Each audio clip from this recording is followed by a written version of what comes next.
Good morning students, कैसे हो आप सब। फेमा 99 के इस वीडियो में हम बात करेंगे एडजुडिकेशन एंड अपील की।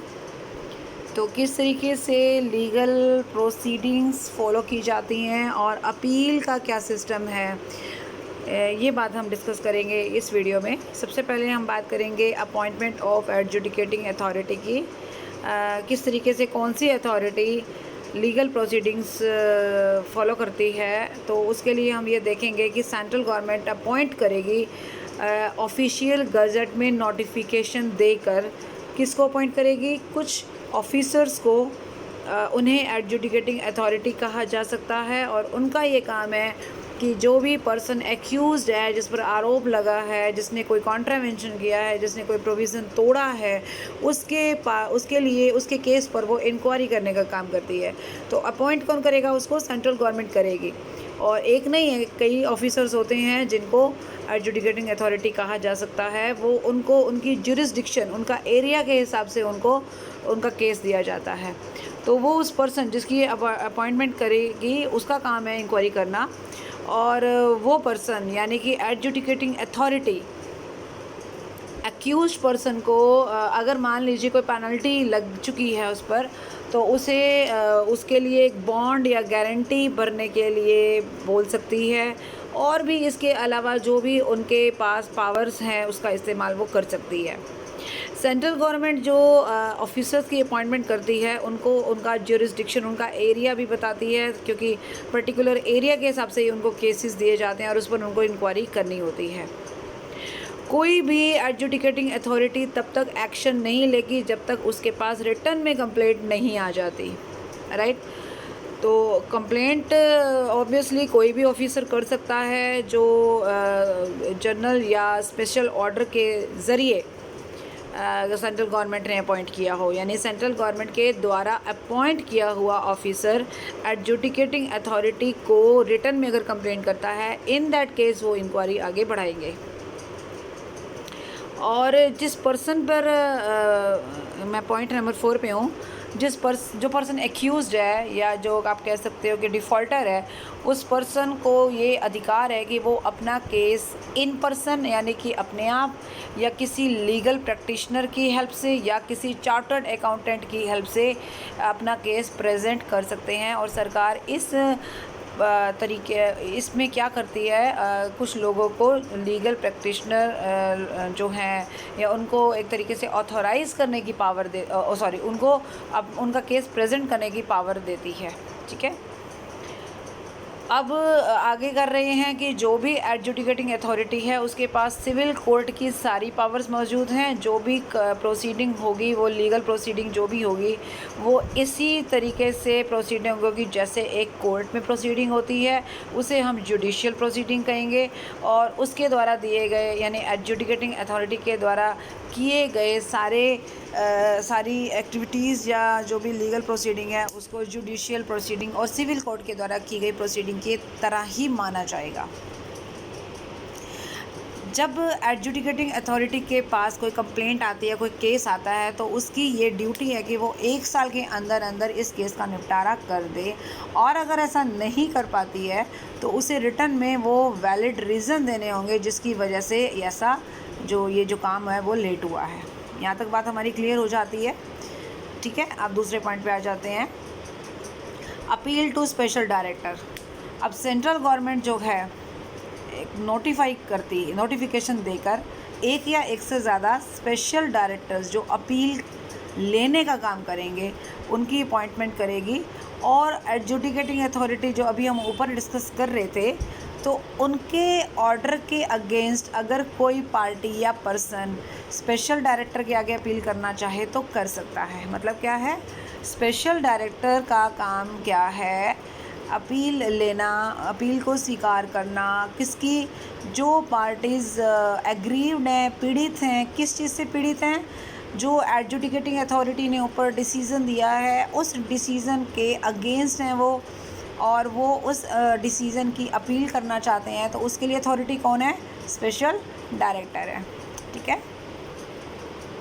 तो अब जो भी पर्सन है एग्रीव्ड है वो किस ऑर्डर के अगेंस्ट, जो एडजुडिकेटिंग अथॉरिटी ने ऑर्डर दिया है उसके अगेंस्ट स्पेशल डायरेक्टर के आगे अपील कर सकता है, राइट। उसके बाद इस अपील को कब करना है आपको, मान लीजिए आप एग्रीड पार्टी हो और एडजुडिकेटिंग अथॉरिटी ने जो डिसीज़न दिया आपको वो पसंद नहीं आया, आपके अगेंस्ट चला गया, तो आप उस डिसीज़न आने के यानी कि उनके फ़ैसला आने के 45 डेज़ के अंदर अंदर जो है स्पेशल डायरेक्टर के आगे अपील कर सकते हैं, राइट।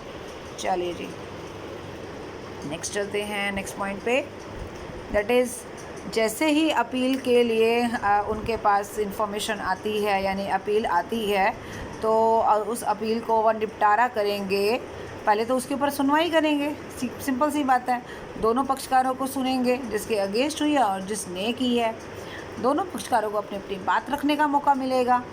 उसके बाद स्पेशल डायरेक्टर का ये काम है कि वो बिल्कुल पेशेंस से सारी बातों को क्लियर करके एविडेंस के आधार पर या तो जो भी डिसीज़न दिया था एडजुडिकेटिंग अथॉरिटी ने उसको एज इट इज़ रख सकता है, उसको थोड़ा चेंज कर सकता है और उसको रिजेक्ट भी कर सकता है, मे बी उसको अभी पोस्टपोन किया जा सकता है। नाउ स्पेशल जो डायरेक्टर है वो अपने ऑर्डर की, अब मान लीजिए हमने अपील की स्पेशल डायरेक्टर के आगे, अब वो भी तो अपना डिसीज़न देगा ना, उसके डिसीज़न की एक कॉपी वो किस किस को भेजेगा, दोनों पक्षकारों को भेजेगा, यानी कि उस पर्सन को भेजेगा जिसने अपील की है, प्लस में उस एडजुडिकेटिंग अथॉरिटी को भेजेगा जिसके ऑर्डर के अगेंस्ट अपील हुई थी, ठीक है। उसके अलावा फिर आगे क्या करते हैं, ये यहाँ पे वही सेम पॉइंट है, स्पेशल डायरेक्टर के आगे जो भी कानूनी कार्रवाई होती है या जो भी वो प्रोसीडिंग करते हैं वो सब सिविल कोर्ट की प्रोसीडिंग मानी जाती हैं, जुडिशियल प्रोसीडिंग मानी जाती हैं, उनके पास सिविल कोर्ट की सारी पावर्स मौजूद हैं, ठीक है, और उनको अपना डिसीज़न 1 साल के अंदर अंदर देना ही देना है, राइट। चलिए नेक्स्ट चल रहे हैं हम आगे, establishment of appellate tribunal.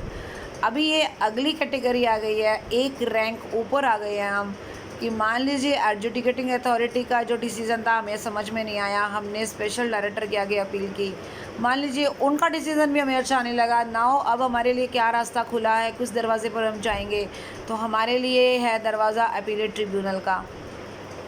Appellate tribunal के पास हम अपनी अपील कर सकते हैं या तो स्पेशल डायरेक्टर के डिसीज़न के अगेंस्ट या एडजुडिकेटिंग अथॉरिटी के डिसीज़न के अगेंस्ट, ठीक है। इसकी स्थापना हमारा सेंट्रल गवर्नमेंट करता है और इसमें अपीलेट ट्रिब्यूनल को बनाया जाएगा और इसमें एक चेयरमैन होगा, कुछ मेंबर होंगे। चलिए अपीलेट ट्रिब्यूनल के बारे में फिर बात करते हैं। पहले तो मैंने बता ही दिया, अपीलेट ट्रिब्यूनल में अपील हम कर रहे हैं, तो अपीलेट ट्रिब्यूनल अपील स्वीकार कर सकता है किसके अगेंस्ट, स्पेशल डायरेक्टर के अगेंस्ट या एडजुडिकेटिंग अथॉरिटी के अगेंस्ट। दूसरी बात, एक बात यहाँ पर थोड़ा अलग आ गई है कि मान लीजिए जिस पर्सन ने अपील की है और उसके ऊपर कोई पेनल्टी का प्रोविज़न था, तो पहले उसको पेनल्टी भरनी पड़ेगी तभी उसका केस कंसीडर किया जाएगा। कई बार क्या होता है कि पेनल्टी लोग नहीं भरते हैं और केस डाल देते हैं, ऐसा नहीं है, केस उनका तभी एक्सेप्ट होगा जब उनका पेनल्टी जो भी उनके ऊपर चार्ज की गई है, इम्पोज की गई है, वो डिपॉजिट कर देंगे।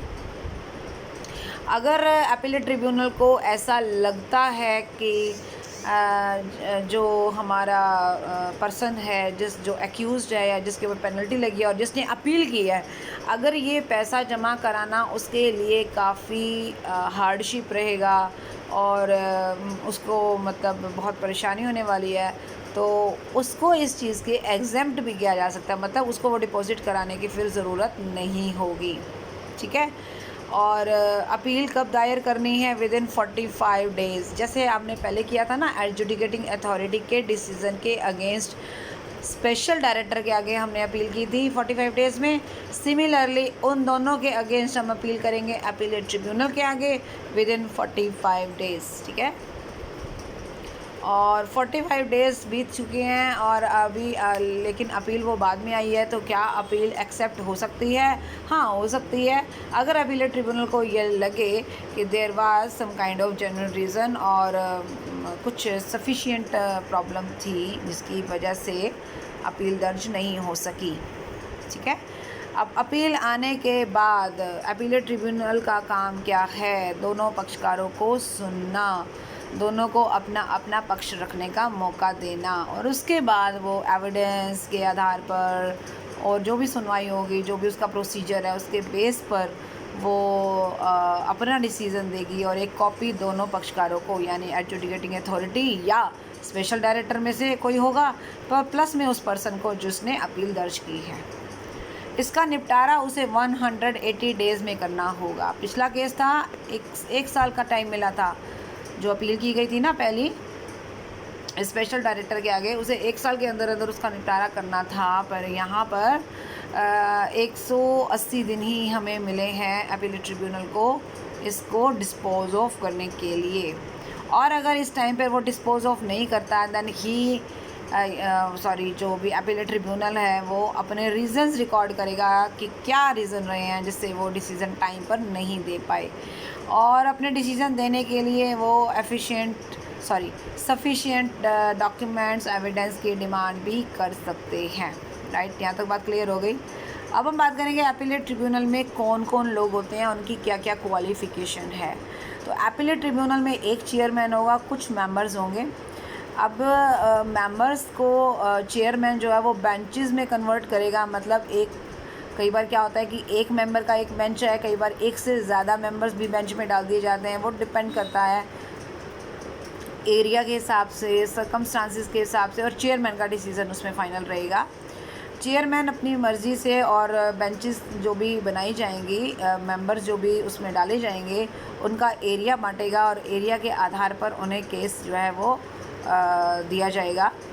चेयरमैन चाहे तो एक बेंच का केस दूसरे बेंच को भी ट्रांसफ़र कर सकता है, या कई बार सिंगल बेंच का केस डबल बेंच यानी जिसमें 2 मेंबर होंगे उनको भी ट्रांसफ़र किया जा सकता है। वो डिपेंड करता है, कई बार कुछ मसला, कुछ प्रॉब्लम इस तरीके की है कि सिंगल पर्सन के डिसीज़न से काम नहीं चलने वाला, तो वहाँ डबल बेंच पे वो केस जाएगा। अब हम बात करेंगे इन लोगों की क्वालिफ़िकेशन की। अगर चेयरमैन है तो उसकी क्या क्वालिफ़िकेशन होनी चाहिए और मेंबर्स की क्या क्वालिफ़िकेशन होनी चाहिए। जो पर्सन चेयरमैन पे लगाना है, हमने चेयरपर्सन के तौर पर लगाना है, वो हाई कोर्ट का जज हो या जज होने की क्षमता योग्यता रखता हो। देखिए, क्षमता अलग चीज़ है, योग्यता अलग चीज़ है। योग्यता का मतलब कैपेबिलिटी है, क्षमता का मतलब तो यहाँ पर ताकत से है, पावर से है कि आप किस तरीके से वो पोस्ट हासिल करते हैं, वो एक अलग चीज़ है। हम योग्यता की बात कर रहे हैं। मेंबर की बात करूं तो मेंबर डिस्ट्रिक्ट कोर्ट में डिस्ट्रिक्ट जज बनने की योग्यता रखता हो या डिस्ट्रिक्ट जज हो। ये बात क्लियर हो गई। अब कोई भी पर्सन जो स्पेशल डायरेक्टर की हम बात करेंगे, स्पेशल डायरेक्टर बनने के लिए क्या है, या तो उसको इंडियन लीगल सर्विस का मेंबर होना चाहिए, प्लस उसके पास ग्रेड 1 की कोई पोस्ट होनी चाहिए। ये दोनों बात हो गई, दोनों होनी चाहिए। या उसको इंडियन रेवेन्यू सर्विस, जैसे आपने IAS सुना है, ऐसे IRS भी होता है, इंडियन रेवेन्यू सर्विस, राइट। तो इंडियन रेवेन्यू सर्विस का मेंबर हो, प्लस उसके पास जॉइंट सेक्रेटरी, सेंट्रल गवर्नमेंट का जॉइंट सेक्रेटरी की पोस्ट है, उसके इक्विवेलेंट पोस्ट होनी चाहिए। अगर इन दोनों A और B में से कोई भी एक चीज़ उसके अंदर है तो वो क्वालिफाई कर जाता है स्पेशल डायरेक्टर बनने के लिए। अब बात करते हैं कितने टाइम तक वो लोग अपना ऑफिस संभालेंगे। चेयरपर्सन और मेंबर दोनों के लिए 5-5 साल का टाइम फिक्स किया गया है। 5 इयर्स तक वो ऑफिस को संभाल सकते हैं, और मैक्सिमम उनकी एज जो है वो चेयरपर्सन के केस में 65 है। मतलब क्या है इसका कि 65 का होने तक अगर उसके 5 साल पूरे नहीं होते तो उसको अपनी पोस्ट छोड़नी पड़ेगी, क्योंकि मैक्सिमम एज 65 तक ही जा सकता है। वो 65 से ऊपर का पर्सन चेयरपर्सन नहीं बन सकता। मान लीजिए 62 इयर्स की एज में हमने किसी को चेयरपर्सन बनाया है तो वो सिर्फ 3 साल के लिए चेयरपर्सन बना रह सकता है। मान लीजिए किसी पर्सन को 40 इयर्स की एज में हमने चेयरपर्सन बनाया है, वो पूरे 5 साल रह सकता है, क्योंकि अभी वो 65 का हो ही नहीं पाएगा ना, और मिलेंगे उसको सिर्फ 5 साल। तो 5 ईयर और 65, वो जो भी पहले टाइम ख़त्म होता है वही आपको मिलेगा। और मेंबर के केस में 65 की बजाय 62 ईयर है, और वैसे टोटल टर्म उनका 5 ईयर ही रहेगा। ठीक है, 8 पॉइंट पे आ गए हैं। Terms and conditions of service. Salary allowances वगैरह सब सेंट्रल गवर्नमेंट प्रिस्क्राइब करेगी क्या होनी चाहिए। और एक बार जॉब में आने के बाद, अपॉइंटमेंट होने के बाद उनकी सैलरी और अलाउंसेस में इस तरीके का कोई चेंज नहीं किया जाएगा जो उनके लिए अनफेवरेबल हो। ऐसा नहीं होता कभी भी, लेकिन उन्होंने और भी अच्छे से क्लियर करने की कोशिश की है। वैकेंसीज़, मान लीजिए किसी रीज़न से कोई भी चेयरपर्सन या कोई मेंबर चला जाता है। एक तो बात होती है कि परमानेंटली चला जाना और एक होता है कि टेम्परेरीली जाना। देखिए टेम्परेरीली जाना है तो उसकी जगह तो कोई भी पर्सन, जैसे चेयरपर्सन है तो उसकी जगह सीनियर मोस्ट मेंबर काम कर सकता है, और जब चेयरपर्सन वापस आ जाएगा तो अपनी ड्यूटी ज्वाइन कर लेगा। लेकिन जब बात आती है परमानेंटली की, तो जब तक वो पर्सन नया नहीं लगा लेते तब तक जो है हम टेम्परेरीली किसी भी और पर्सन की सेवाएं लेकर उससे काम चला सकते हैं। ठीक है, तो एक तरीके से ये सीन रहेगा। और फिर उसके बाद आ रहा है हमारा रेजिग्नेशन एंड रिमूवल। चेयरपर्सन या मेंबर जब भी चाहें सेंट्रल गवर्नमेंट को एक नोटिस देकर रिज़ाइन कर सकते हैं। ऐसा नहीं है कि उन्हें 5 साल ज़बरदस्ती वहाँ बैठना ही पड़ेगा। दूसरी बात जो है वो ये कि मान लीजिए उन्होंने नोटिस दिया है रिज़ाइन करने के लिए, पर 3 महीने तक, एक्चुअली ये मानकर चलो कि 3 महीने का नोटिस है फॉर एग्ज़ाम्पल, तो 3 महीने तक उनको जॉब करनी ही पड़ेगी, वो काम करना ही पड़ेगा। 3 महीने के अंदर अंदर गवर्नमेंट जो है अगर दूसरा बंदा ले आती है, पर्सन ले आती है, तो ये लोग जा सकते हैं। तो कम से कम 3 मंथ्स का नोटिस एक तरीके से मानकर चलो कि देना होगा। और जब कोई सक्सेसर यानी कि उनकी जगह लेने वाला कोई पर्सन आ जाएगा तो वो फिर चाहे तो पहले भी जा सकते हैं। ठीक है, उसके बाद आ रहा है किसी भी चेयरपर्सन या मेंबर को ज़बरदस्ती बिना किसी वजह के उनकी पोस्ट से हटा नहीं सकते टाइम ख़त्म होने से पहले।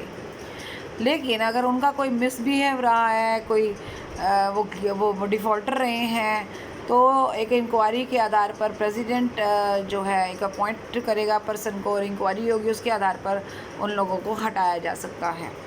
लेकिन उन्हें हम सुनने का, उनको अपनी बात रखने का मौका ज़रूर देंगे। तो ये था हमारा आज का वीडियो जिसमें हमने कुछ पॉइंट्स डिस्कस किए। आप देख सकते हो फिर से अपीलेट ट्रिब्यूनल के बारे में, एडजुडिकेटिंग अथॉरिटी के बारे में, स्पेशल डायरेक्टर के बारे में, और जो भी अपीलेट ट्रिब्यूनल है उसका किस तरीके से कॉम्पोजिशन होता है, चेयरपर्सन, मेंबर वगैरह के बारे में हमने काफ़ी सारे पॉइंट्स डिस्कस किए। इस वीडियो में हम इतना ही करेंगे। नेक्स्ट वीडियो में हम आगे डिस्कस करेंगे और इसका सेकंड पोर्शन कंप्लीट करेंगे। So thank you so much, bye bye, take care.